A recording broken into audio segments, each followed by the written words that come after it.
Hey you guys, this is Truth Seeker 5000 getting on here for a episode of Wayward Pines Season 1 Episode 1 where Paradise is Home. This is my first review, first time watching a show like this. This first episode was really good, so let's get into it. The show opens up with Secret Service agent Ethan Burke. He woke up in a forest, not knowing where he was. He began to have flashbacks, though, of a conversation with his therapist where he was told that he may have a case of vision scenario situations that are not real. We saw him riding in the car with a male partner, Agent Stallings, discussing his relationship with a woman. Now, I wasn't sure if it was his wife, or if his wife was also an agent at this point. The way he was speaking, the woman was in the same line of business as they were. I wasn't sure if this was his mistress at this point, who is an agent, whom they were discussing, until they actually showed his wife and son on this pier boardwalk. She got a call saying that her husband was in an accident. He had crashed, him and his partner, at this point, and which warranted the call. Then the next scene, Agent Burke, he wakes up in a hospital in Wayward Pines, which is in Idaho, according to the series. He broke out of there real quick, despite the nurse in the hospital, her name Nurse Pam. And I just got crazy vibes from her from the beginning. But he broke out of there despite her trying to stop him. He went on wandering around town looking for a phone. Wasn't a phone anywhere. That place looked like it was back in the 1950s or something. Like he jumped in the DeLorean and went back in time, like too far back. That place was looking like what's on my screen, the telephones. It's just looking just elderly, everything. But he wound up in a bar talking to a woman named Beverly, who was a waitress there, played by actress Juliette Lewis.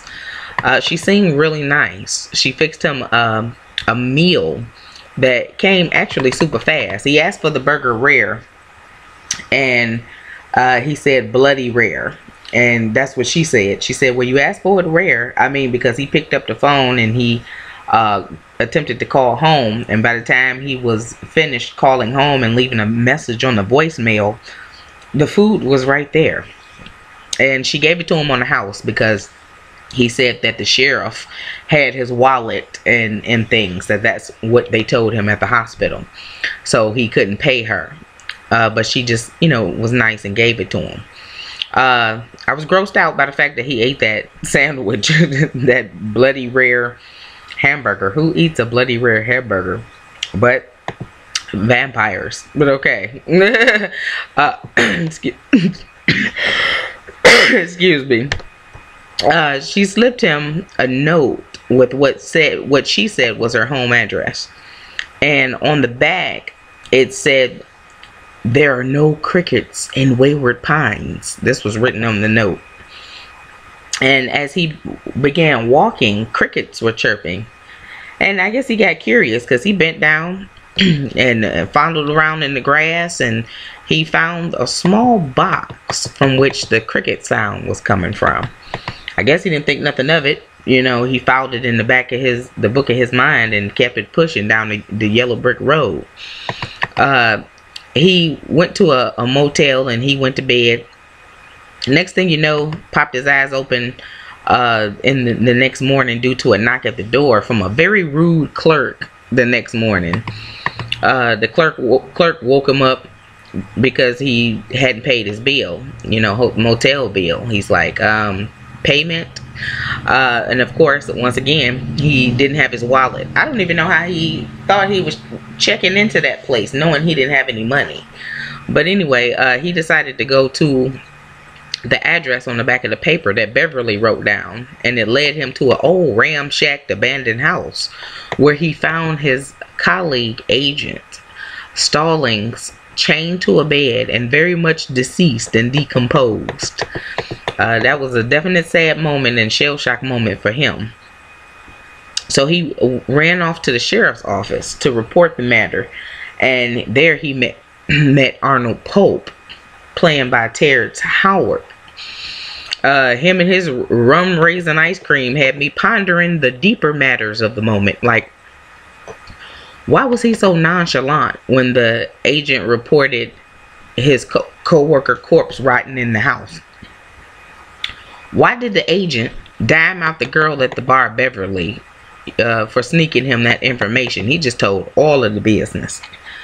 There may have been some serious backlashes towards her, is what I was thinking. Like, he's telling on, Beverly she was nice to him, gave him a free meal, and he just blurted out everything. I thought if you were a secret agent, you would have more of a leery, investigative, don't give up the info, keep a tight lip, until you figure out who you can trust type, sense.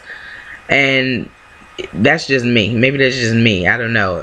I thought they were supposed to keep a tight, ship of a lip, And then my deepest question that I had was, where can I get some rum ice cream? Rum raisin ice cream. Terrence Howard, he was eating it and it looked really good. The name kind of put me off a little bit, but it makes me curious as well. Rum raisin. Anybody ever had that? What does it taste like? I would imagine it tastes like rum, I guess, right?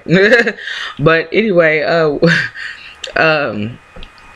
he had asked him for his wallet and things like that, saying that, hey, the hospital told me you had my wallet and my personal effects. He said, I don't know why they would tell you that, because I don't have it. I don't have none of that, but I will go and investigate this at this address that you gave to me, this murder, that you say, this corpse that's there. Terrence Howard, Arnold Pope, sheriff, he seemed like he didn't believe him. Maybe he did. He just was being that way. But Agent Burke, he said, hey, I'll come with you, excuse me, to help you investigate this thing. I mean, it was my partner. Sheriff Pope said, no, thank you. I got this. But we end up seeing Agent Burke go back to the bar looking for the girl, Beverly, after Sheriff Pope told him pretty much to kick rocks. And a man told him that he had imagined the whole thing because a woman named Beverly did not work there, according to him. So he went all off and roughed up the man, and he ended up back on his face. The man put in a call over walkie-talkie that number 101628 was causing a problem. I wonder what that number is about. Is that the number of each designated person in the town or what? But it was kind of odd. Again, 101628 was giving him problems, he said. So Agent Berkey woke back up in the hospital, where a doctor showed up telling him that he was having hallucinations. They wanted to do surgery on him. This was his therapist showed up and told him this, which we saw this therapist on the outside in a flashback speaking to him. So we know that this therapist knows him from the outside realm world of Wayward Pines, but now he's inside of Wayward Pines talking to him. So the plot thickens. Agent Berkey got hysterical, and the crazy nurse Pam stabbed him in the leg with a tranquilizer shot, preparing him for surgery, she said, after she threatened to jam it into his bones for being uncooperative. She was mean. That lady, I wouldn't want a nurse like that. And you know what? Truth be told, I believe that there are nurses like that. Just real evil nurses. It's like the evilest nurses. People want to be nurses so they can torture people because that's just what they do. They're possessed, right? But anyway, child, they had the agent on the table, on the gurney, waiting for his drugs to take effect before they do this alleged surgery. And child, Beverly, the waitress from the bar, she showed up, breaking him out, and he had her hide in the closet. And when Nurse Pam came looking for him, he Christian and Edge speared her from the WWE into a wall. And Beverly ran as best, and he ran as best as he could because he had been tranquilized, remember? So that medicine was taking effect real fast. Now, at this point, I was wondering if Beverly was on the lam now, you know, if she had to leave that job at the bar because they found out that she had been telling the business to strangers. She got him to a safe place, some old abandoned shack, another one. And she told him that they were actually trying to play tricks with his mind and her mind as well. She said it happened to her. She said she had been there since 1999, a whole year, she said, insinuating that it was currently the year 2000. But he said before he passed out from drugs that, are you crazy? You think it's 2000, the year 2000? It's 2014. And then he passed out, and he rested, and he woke up, got dressed, and he went strolling again, you know, throughout the town. And he actually found alive and seemingly well the other agent, whose name is Kate, that he was looking for when he first got there. So he was looking for the one that he found, his partner that was killed and decomposing in the Ram Shack. And now here's the second woman. The person he was looking for, a co-worker. So when they did a flashback, we see that they were actually having an affair, which made me instantly not like her red-headed behind. I'm mad like I officiated the wedding between him and his wife. That's right, I'm team wifey. Okay, that upset me, that flashback. But he followed her home, and he told her that he came to find her, and she played it off like, I have no idea what you're talking about, in front of a man who I'm assuming is her Wayward Pines husband. His name is Harold. She asked him for privacy, told Harold to kick rocks. Let me talk to this strange man alone, which I don't know what husband would not be in the window or standing by the door listening. But they sat down, and her and Agent Burke began to talk, and she shushed him, telling him that they were listening, like, and she pointed up. He looked up. It was a ceiling fan going, and which leading us to believe that it was bugged, you know, someone on the outside was listening. So she told him that she had been there for 12 years and asked if he was having a relapse. Well, he asked if he was having a relapse of his mind. You know, he was feeling kind of crazy. When she told him that, you know, she hurried up, got up, jumped up, said, I gotta go. But no, you're not crazy. And then she went into the house. And then he promptly stole a car. And the owner came running out, you know, screaming, hey, my car. And he went driving all around town looking for the way out of town. But he could not get out. I mean, he drove like half the day looking for the way out.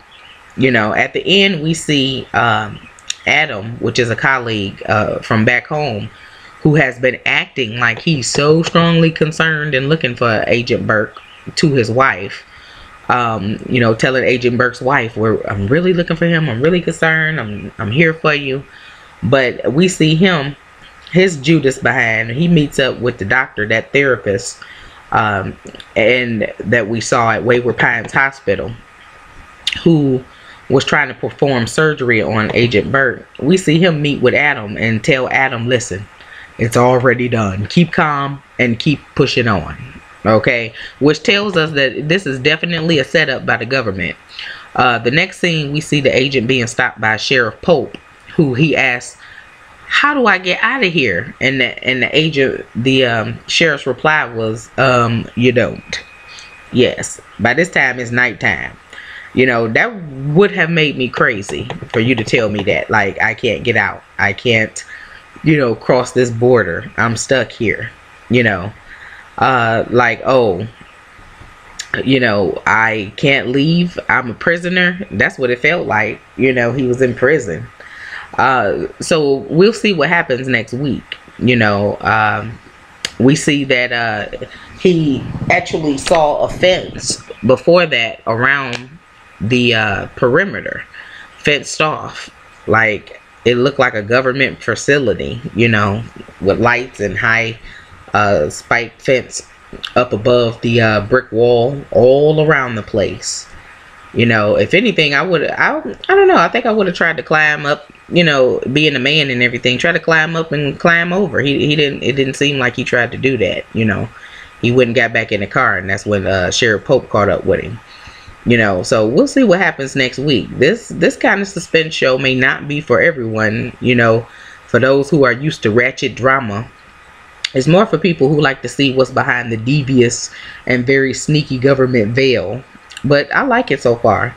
It's not beyond belief either, you know, that the government could faction something like that. So with that being said, thank you guys for watching. I'll see you guys next week. I hope you enjoyed my review. Talk to you soon. Be blessed.